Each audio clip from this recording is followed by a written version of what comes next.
everyone. It's embarrassingly early right now. As you saw, we both got up at like 3:10 or something.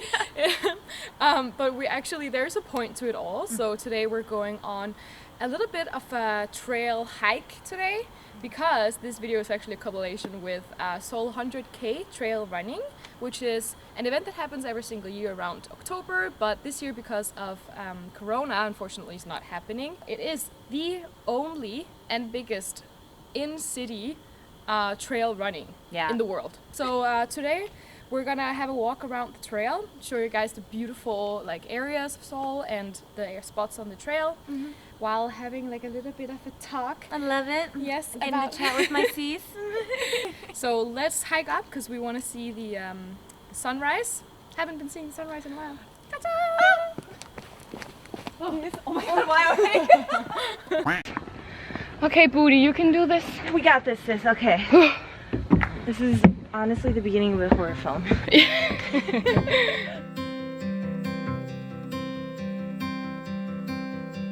Darling, I know it's hard to let go. Soon I will hold you again. Longer days when I'm away. That is beautiful. Oh. Okay, guys, you can see I'm literally like, I'm so sweaty. It's disgusting. You're sweaty. Oh, I'm so sweaty. 왔습니다. That is so pretty. Look at these people just running up this mountain. Why did I wear like jeans and Converse? I'm the definition of stupid. 수고했어. 수고했어. 아, 진짜 장난 아니네. Wow. Oh, but I mean, look at that view. Guys, let me show you this view. This is breathtaking. So pretty.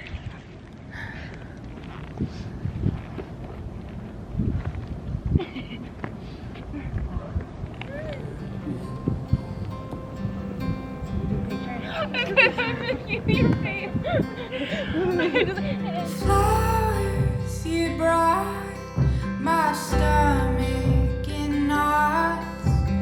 You never seem to be scared. My heart's on pause whenever you're gone. But one day we'll go anywhere. This is called Inwangsan, which actually means the mountain of the generous king. It's one of the mountains in Seoul where there's not a lot of people on it, so it's such a beautiful place to hike up to. Along the trail here up, there is the old Seoul city wall. Yeah. Actually, Seoul used to be called Hanyang, which is why the name of this wall is Seoul Hanyang Do-song. Seoul Hanyang Do-song. Yeah, it's really pretty. It was really gorgeous because there were so many wildflowers that are scattered along like the fortress wall. Actually, if you guys end up ever getting to come to Seoul, it's not just here that the fortress wall you can walk. There's like a whole bunch of areas around Seoul that you can go check out. Yeah. This one just has this incredible view of like the entire city. Yeah. What's really nice, Sis and I were talking about this, is you can actually see each neighborhood clearly. So if you ever kind of want to get your bearings, this is the place to go. From the top, make it top. That's so wet. Oh my god, look at that. That glare.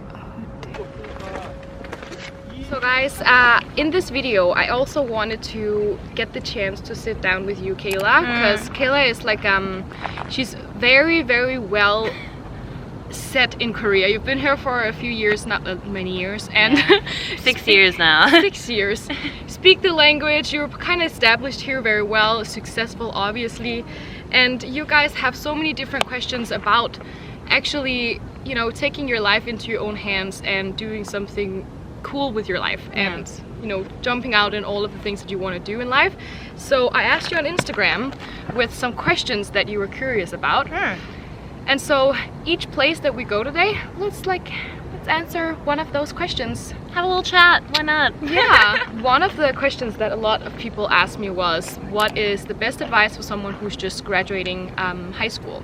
I think the biggest thing that helped me kind of get to where I am today is just being willing to kind of step off the beaten path that I'd kind of planned for myself. My life was pretty planned out in terms of go to school, get my degree, go to law school, get my job, settle down, and that was kind of what was going to happen. But I sort of deviated by studying abroad, trying to expand my options a little more, and then ended up not going to law school, choosing to come to Korea instead as some life experience and trying to make something new. Taking time to get off whatever path you think you're supposed to be on, it will actually kind of open up to things that maybe you didn't plan it in advance, you know? Exactly. But my best tip is to take a gap year.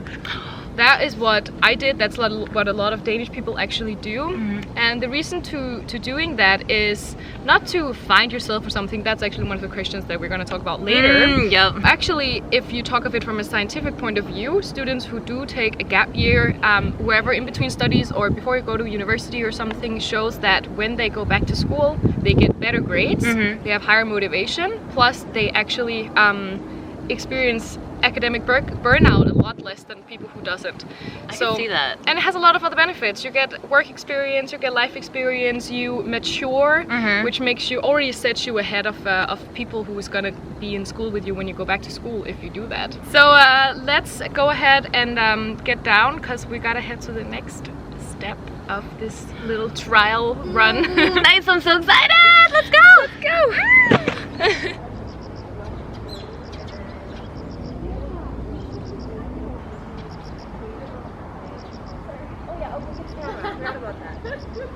So guys, we have arrived at CHEONGGYECHEON, which is actually, we are in Kayla's little hometown right now of Seoul. That's right. CHEONGGYECHEON is this beautiful little cute stream that runs throughout here all the way to Hangang. It was built all the way back in Joseon Dynasty, and then throughout the Korean War and just after the Korean War, they built actually up here like a high-rise highway.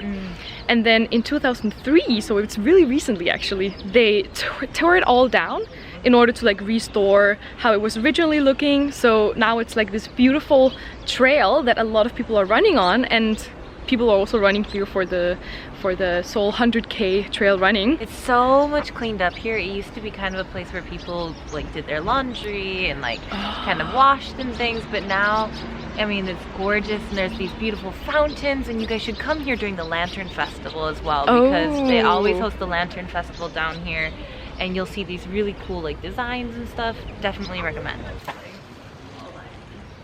It's so like naturally, there's so much nature, it's just really beautiful.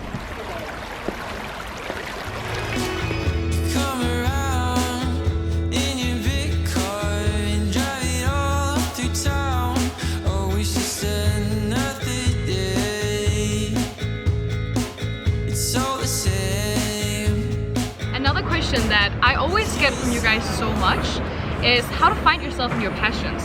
Because I mean, I know it seems like I found myself in my passions or whatever on my channel because I'm passionate about a lot of things, but to be honest, it's an ongoing thing. Throughout your life you will never find yourself, and you will never find your true passions. You'll find passions and you will continue to discover more about yourself. Plus you will continue to develop, which means you will never reach a point where you will be like convinced that this is me. So don't focus on finding yourself, just focus on listening to yourself instead. And in my opinion, just be true to yourself and don't listen a lot to people around you, what they say.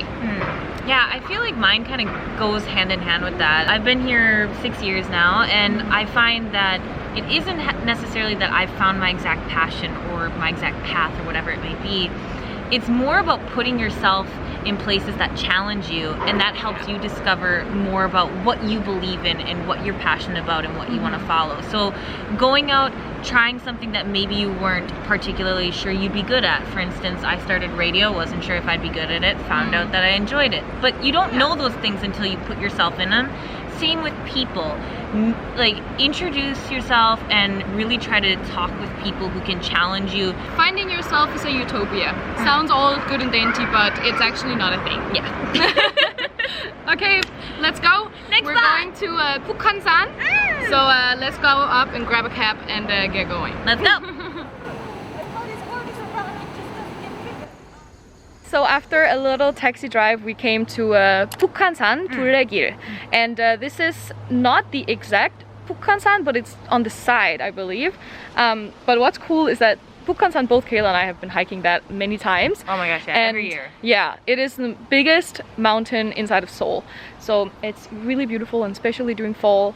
This trail is BUKHANSAN DULLEGIE number 8. So this is a part of the Seoul 100K trail run as well. Yeah, so we are gonna hike up a little bit, and then we're gonna eventually reach a Hanok village. So that's gonna be really cool. Never tried to see that before. So let's go. It's so nice and quiet. I love it.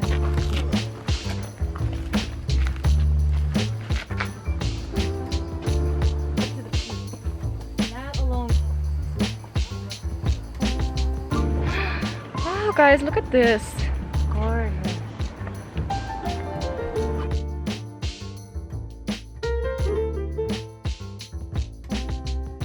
This little bridge here is called the Skywalk. It didn't look for much when you were standing up there and looking, but now you can definitely see that it feels like you're walking up, like, over the city. Yeah. So pretty. In the sky.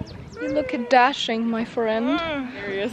One great thing though is all the misemonji is gone. Yes. So No misemonji, and there is not that. Usually when you go hiking, you can see that line in the horizon just above it, where you can literally see the blanket of misemonji over the city. But now there's no misemonji, and it's so beautiful. Like, no joke, I actually did not know a mountain existed near my house for the longest time because of misemonji. Oh my And god, you then couldn't see it. One day it was gone, and I was like, how long is that mountain Yeah. been there? And my friend was like, well, forever. So Forever.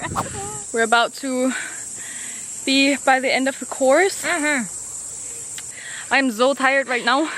Yeah, and it's not that bad of a hike for those of you who are maybe not like wanting to do the whole mountain. Yeah. It was easy. The trail actually, like, so this is the end of the number 8 trail, but when you do the Seoul 100K, you will end another place because you will continue doing the mountain trail. Yeah, you won't come out here, but we're gonna go check out that Hanok village that's nearby, right? Yeah, we will.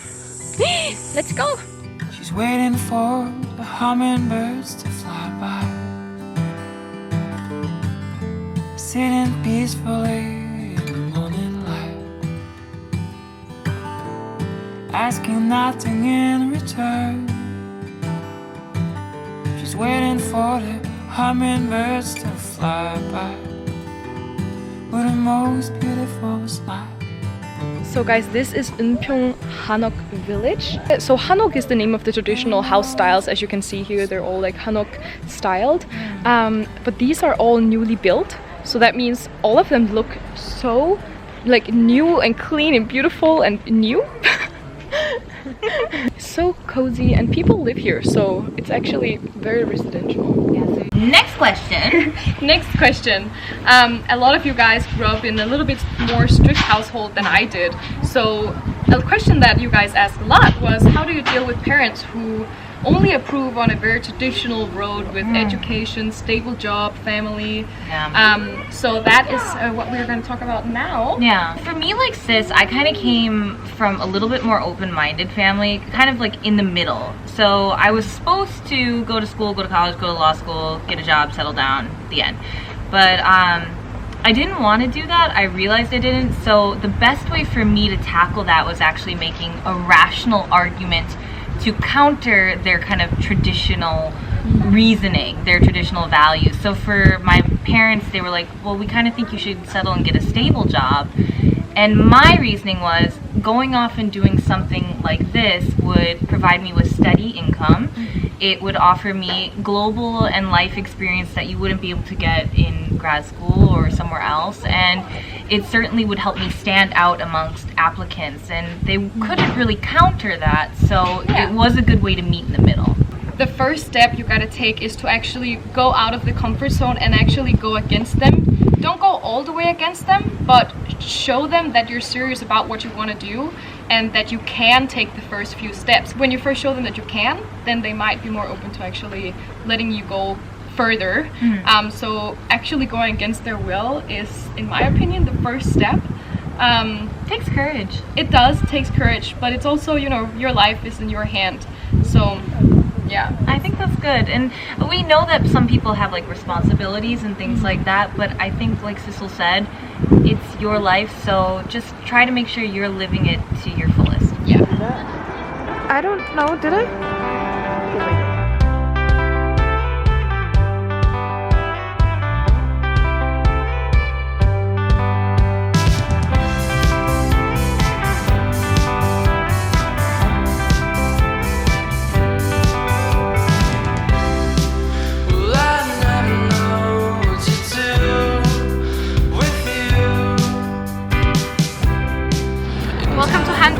What's up, everyone?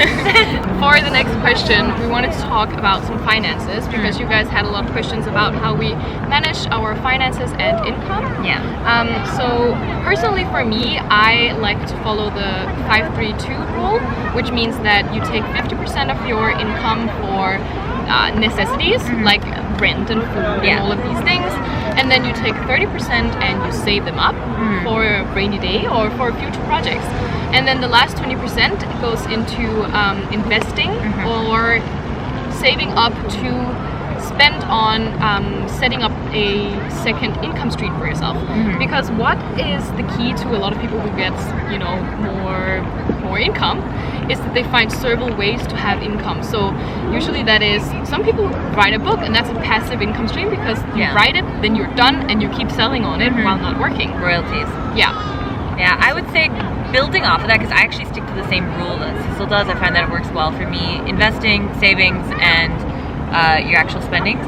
But also being organized and make Excel spreadsheets like your best friend. I have a spreadsheet for all of the income that I'm earning, like where it's coming in and out, and then I also have a spreadsheet that keeps track of any sort of financial goals that I'm setting for myself too, and it kind of helps you manage and realize how much you need to be putting away in order to meet the deadline that you need. So just be organized with your finances because it can get really messy really fast. And it also makes you realize how much you actually spend on stuff that you didn't know about. Yeah.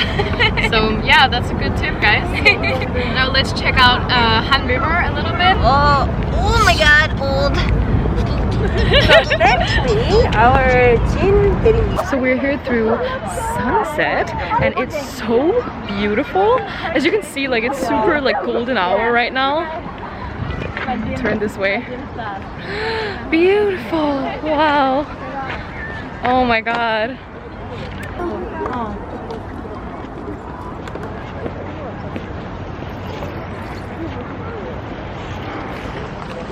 So Han River is obviously probably the centerpiece of Seoul. The parks around Han River is really famous for picnics and all of these things, and when Corona isn't actually going on, this is also where they have a lot of festivals.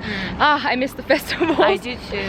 But these are really fun. You can do these with social distancing as well. There's like some little boats you can ride, and you know, I mean, you still can enjoy the scenery too, which is great. Yeah, and then it's very famous for actually having cute little picnics here. A lot of people have their chimek, which is chicken and baekju, which is beer. A personal favorite of mine is the beer. Han River is obviously a place that everyone has to go, and they have all the trails running alongside the river here, so it's a perfect place to go running, or if you're into walking or whatever you want to do. Beautiful place in Seoul. Okay, and also you can see the Lotte Tower here, which is the 5th tallest building in the world. I'm getting the sunset right now.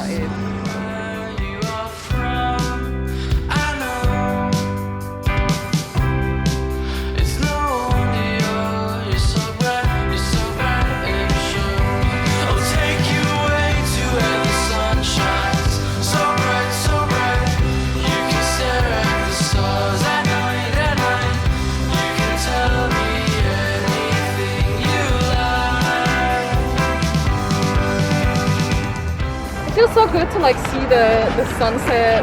Oh gosh, I haven't seen the sunset in so long. Yeah. This has been probably the nicest day. We got sunrise all the way to sunset. Exactly. Actually, like it's kind of funny because I haven't heard much about like trail running in Korea, but I know that in Denmark we have like over 30 different kind of trail runs, but they're shorter and obviously that's not so much mountain included because we don't have any mountains in Denmark. Yeah.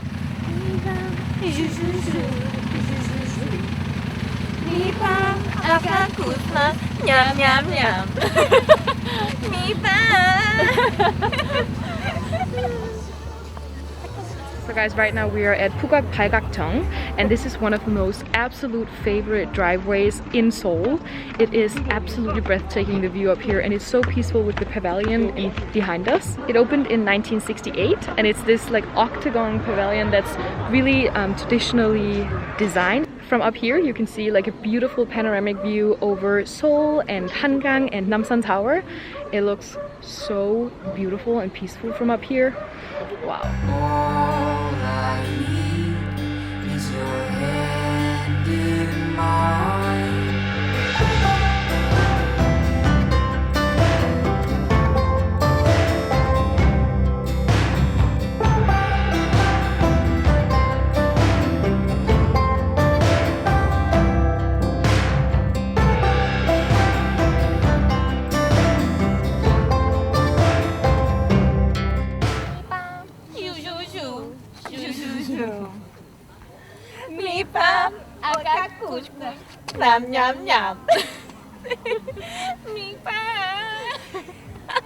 Gosh, yeah, we have been up for how many hours now? We're running on 20 soon, I think.